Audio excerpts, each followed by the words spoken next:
Hello বন্ধুরা, আমি রাজেশ আর হুগলি জেলার বাঁশবেড়িয়ার হংসেশ্বরী মন্দির থেকে সবাইকে স্বাগত জানাচ্ছি।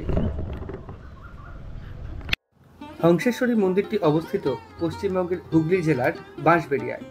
এই বাঁশবেড়িয়ার আগের নাম ছিল বংশবাটি। বংশবাটি থেকেই পরে প্রচলিত কথায় এই জায়গার নাম হয়ে দাঁড়িয়েছে বাঁশবেড়িয়া। তো বাঁশবেড়িয়ার এই হংসেশ্বরী মন্দিরে আসবেন কিভাবে?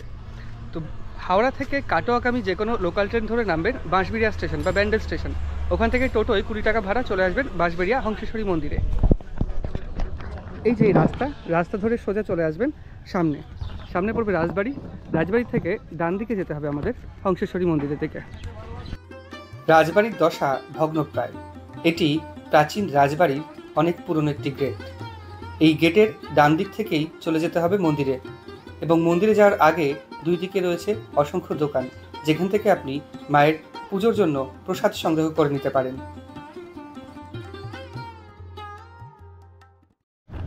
মন্দিরে ঢোকার আগে একটা জায়গা রয়েছে যেখানে গাড়ি পার্কিং করা হয়েছে। জুতো এখানে খোলা হয়েছে, যেহেতু জুতো পরে যাওয়া যাবে না মন্দিরের ভেতরে। আর মন্দিরটা ঠিক এই রকম।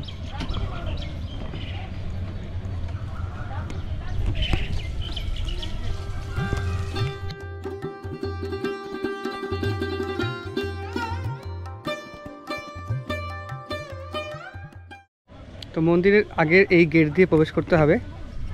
তো এখানে লেখাই আছে মন্দিরের সীমানার ভেতর জুতো পরে প্রবেশ কঠোরভাবে নিষিদ্ধ। তাই জুতোটা আগে খুলতে হলো, আগে খুলে এরকমভাবে মন্দিরের ভেতরে প্রবেশ করতে হবে এই পথ দিয়ে।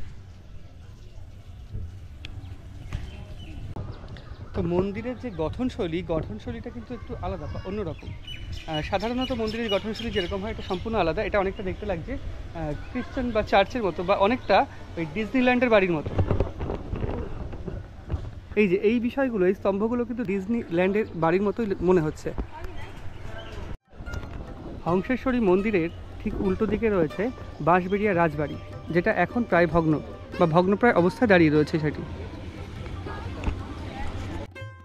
রাজা নৃসিংহদেব 1799 খ্রিস্টাব্দে হংসেশ্বরী কালী মন্দির নির্মাণ শুরু করেন, এবং তার মৃত্যুর পর 1814 খ্রিস্টাব্দে তার বিধবা পত্নী রানী শঙ্করী মন্দির নির্মাণ সম্পন্ন করেন।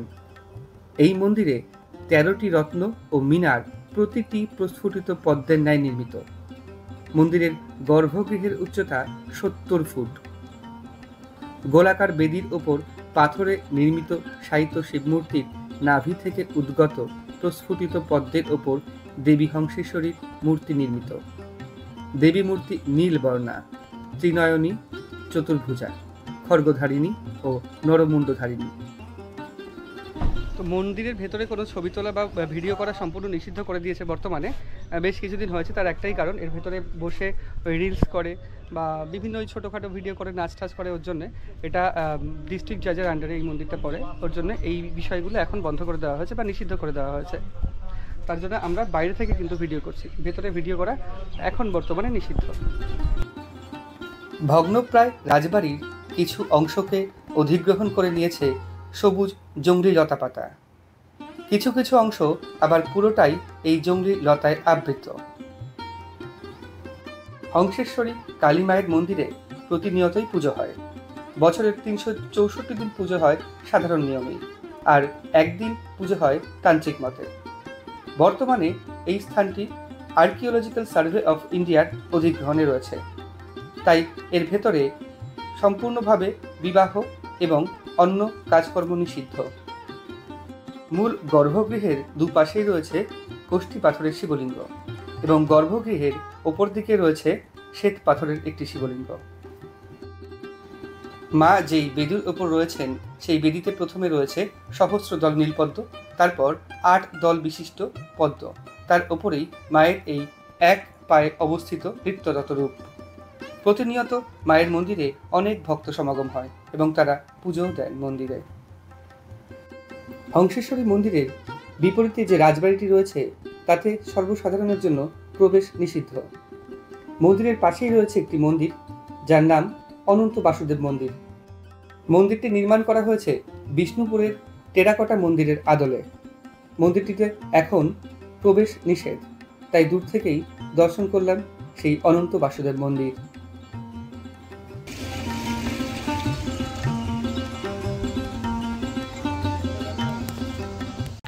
মন্দিরের পাশে এই গাছটি একটু চোখে পড়লো, বেশ নজর করা এই দৃশ্য। এই গাছটি মরে গেছে, কিন্তু শুকিয়ে গেছে, কিন্তু তাও এরকমভাবে দাঁড়িয়ে রয়েছে। প্রায় 2-3 বছর হয়ে গেছে। তো রাস্তায় যেতে যেতে এই ফুলগুলো চোখে পড়লো। ফুলগুলো খুব সুন্দর, মানে এক একটা ফুলের মধ্যে এই যে বিভিন্ন কালার রয়েছে, মানে এইটা হচ্ছে পিঙ্ক আর এ পাশে হলুদ।